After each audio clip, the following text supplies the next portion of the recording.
16 मई 2021 को भारत के मेवात इलाके में आसिफ खान नामी शख्स को बहुत से लोगों ने नहायत बेदर्दी से पीट कर हलाक कर दिया। आज के प्रोग्राम में इसी वाक़े की पस मंज़र में हम बात करेंगे कि ये हुजूमी तशद्दुद या मॉब लिंचिंग आखिर है क्या भला।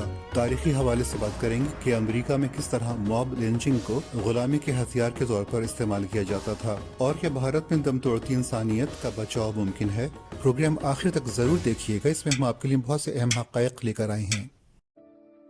खबरों के मुताबिक भारतीय रियासत हरियाणा के इलाके मेवात में एक मुस्लिम जिम ट्रेनर को, जिसकी उम्र महज 27 साल थी और जो 3 छोटे छोटे बच्चों का बाप था, इंतहाई बर्बरियत के साथ दर्जनों लोगों ने तशद्दुद करके कत्ल कर दिया।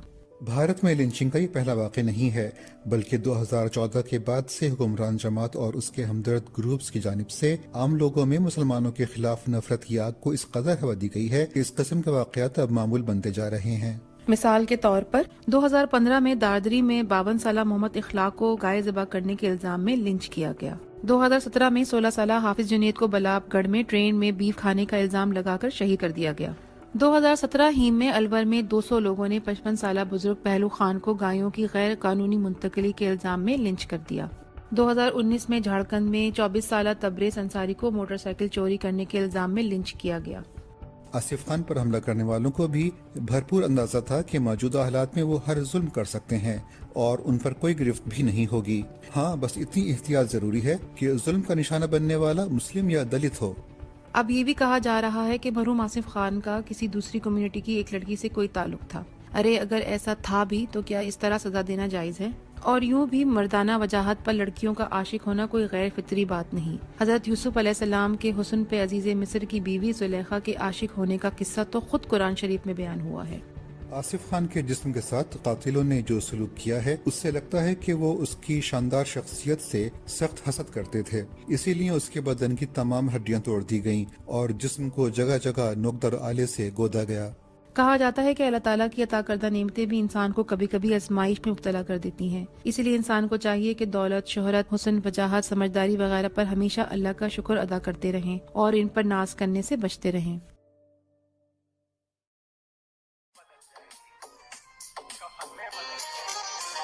मेरी मौत को तो सबका दिल में गम है, मेरा गम में आज सबकी आंखें नम है।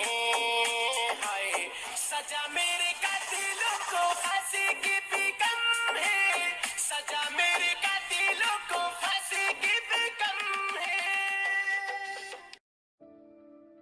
लिंचिंग इंतहाई ज़ालिमाना तशद्दुद की एक किस्म है जिसमें एक हुजूम बगैर कोई मुकदमा चले या बगैर किसी किस्म की कानूनी कार्रवाई के हुए किसी मुल्जिम को खुद ही सजा सुना दे और शदीद जिस्मानी तशद्दुद का निशाना बनाए और अक्सर वाक़यात में मुल्जिम की हलाकत को यकीनी भी बनाए। लिंचिंग की इस्तिलाह 18वीं सदी के ख़िताम पर वज़ा की गई, जिसकी वजह ये थी कि चार्ल्स लिंच नामी एक जज ने वर्जीनिया में अमरीकी इनकलाब के दौरान बरतानिया से वफादारी रखने वाले लोगों पर बगैर इख्तियार के मुकदमात चलाकर सजाएं सुनाई थी।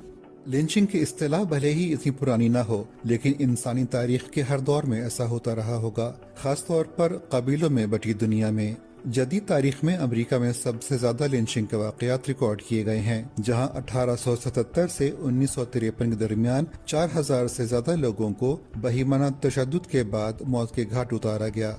मौरखीन के मुताबिक यहाँ लिंचिंग को एक समाजी हथियार के तौर पर इस्तेमाल किया जाता था ताकि सियाह फाम अमरीकियों को तशद्दुद के जरिए गुलाम बनाकर और नस्ली तौर पर एक कमतर गिरोह की हैसियत पर रखा जा सके। और बदकिस्मती की बात ये रही कि ऐसे बेशतर वाकयात में कानून नाफिज करने वाले इदारों ने मजलूमों की जगह जालिमों का ही साथ दिया। ईद या गम के मौजू पर हमारी सोच सराय की पिछली एपिसोड को पसंद करने का बहुत बहुत शुक्रिया, खासतौर पर गजा के लिए लिखी गई नज्म और ईद सॉन्ग के लिए। अब सोच सराय का अकाउंट इंस्टाग्राम और ट्विटर पर भी अवेलेबल है और फेसबुक पर सोच सराय पेज भी क्रिएट कर दिया गया है। इन तीनों प्लेटफॉर्म्स पर हमें जरूर फॉलो करें।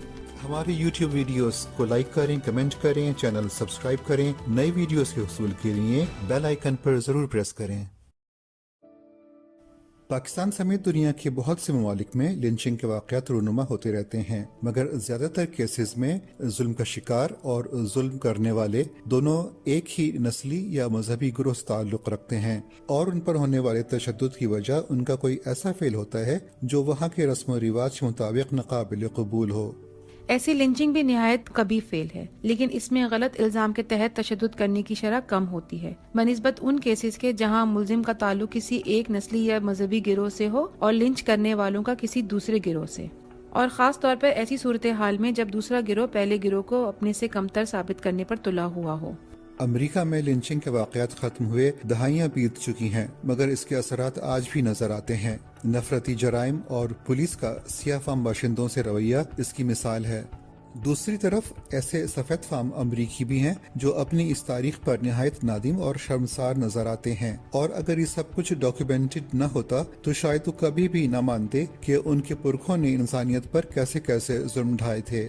امریکہ کی جنوبی ریاستوں میں لنچنگ کے بڑھتے واقعات کے بعد سیاہ فام امریکی باشندے ایک بڑی تعداد میں یہ علاقے چھوڑ کر شمال کے نسبتاً محفوظ شہری علاقوں میں جا بسے، یعنی لنچنگز کا ایک نقصان کسی بھی ملک کو بڑے پیمانے پر اندرونی ہجرت کی شکل میں بھی ہو سکتا ہے۔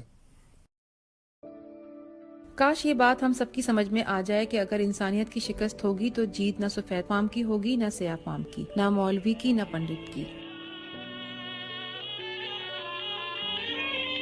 نفرت جو سکھائے وہ دھرم تیرا نہیں ہے، انسان کو جو روندے وہ قدم تیرا نہیں ہے۔ قرآن نہ ہو جس میں وہ مندر نہیں تیرا، گیتا نہ ہو جس میں وہ حرم تیرا نہیں ہے۔ تو امن کا اور صلح کا ارمان بنے گا، انسان کی اولاد ہے انسان بنے گا۔ تو ہندو بنے گا نہ مسلمان بنے گا، انسان کی اولاد ہے انسان بنے گا۔ بھارت کے حوالے سے میں یہ ضرور کہنا چاہوں گا کہ وہاں ایک بڑی تعداد میں لوگ اس بات کا ادراک رکھتے ہیں کہ دھرم کی بنیاد پر نفرت سیاستدانوں نے مصنوعی طور پر عوام میں پھیلائی ہے، اور بین الاقوامی طور پر بھارت کی دھندلاتی ہوئی تصویر کو اجلا رکھنے کے لیے ضروری ہے کہ نفرت کے اس رجحان پر روک لگائی جائے۔ اور میں یہ بات بھی کہنا چاہوں گی ان تمام بھارتیوں سے جو اسلام سے بدگمان ہیں کہ ہندوستان پر مسلمانوں کی 1000 سالہ حکمرانی کے باوجود اگر آپ اپنے اپنے پرکھوں کے مذاہب پہ قائم ہیں تو اس سے یہ بات ضرور ثابت ہوتی ہے کہ مسلمان اگر فرشتہ نہیں تو اتنے برے بھی نہیں جتنا برا بنا کر بھارت کی حکمران جماعت اور اس کی ہم خیال جماعتیں ان کو پیش کرنا چاہتی ہیں۔ اللہ تعالیٰ سے دعا ہے کہ نہ صرف بھارت بلکہ ساری دنیا کو لنچنگ کی اس لعنت سے نجات ملے اور دنیا میں انسانیت پھلے پھولے۔ جیسا کہ مہاتما گاندھی کا مشہور قول ہے، آپ کو انسانیت پر اعتماد نہیں کھونا چاہیے۔ انسانیت سمندر کی طرح ہے، اگر سمندر کے چند قطرے گندے ہوں تو پورا سمندر گندا نہیں ہوتا۔ بھارت میں انسانیت کا درد رکھنے والے لوگوں کی کوئی کمی نہیں۔ کچھ عرصے قبل نوین چورے نامی ایک بہادر نوجوان نے موب لنچنگ کے حوالے سے واستوک قانون کے نام سے ایک بہت ہی دلگداز نظم لکھی تھی اور بہت دل نشین انداز میں اسے پڑھا بھی تھا۔ آج پروگرام کا اختتام اسی کویتا کی کچھ پنکتیوں پر کریں گے۔ ایک سڑک پہ خون ہے، تاریخ کوئی جون ہے، ایک انگلی ہے پڑی اور اس پہ جو ناخون ہے، ناخون پہ ہے ایک نشان۔ اب کون ہوگا حکمراں جب چن رہی تھی انگلیاں، یہ انگلی بھی تب تھی وہاں۔ پھر کیوں پڑی ہے خون میں، پھر کیوں پڑی ہے خون میں، جسم اس کا ہے کہاں، مر گیا کہ تھا ہی نہ۔ کون تھے وہ لوگ جن کے ہاتھ میں تھی لاٹھیاں؟ کوئی افسر تھا پولیس کا، نیادھیش آئے تھے کیا؟ کون کرتا تھا وکالت، فیصلہ کس نے دیا؟ یا کوئی دھرماتما تھا، دھرم کے رکشک تھے کیا؟ دھرم کا اپدیش کیا تھا؟ کون تھے وہ دیوتا؟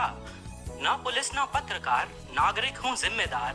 میرے سیدھے پرشن ہیں، سیدھا اتر دو مجھے، ہے سڑک پہ خون کیوں؟ وہ لوگ آخر کون تھے؟ وہ لوگ آخر کون تھے؟ وہ لوگ آخر کون تھے؟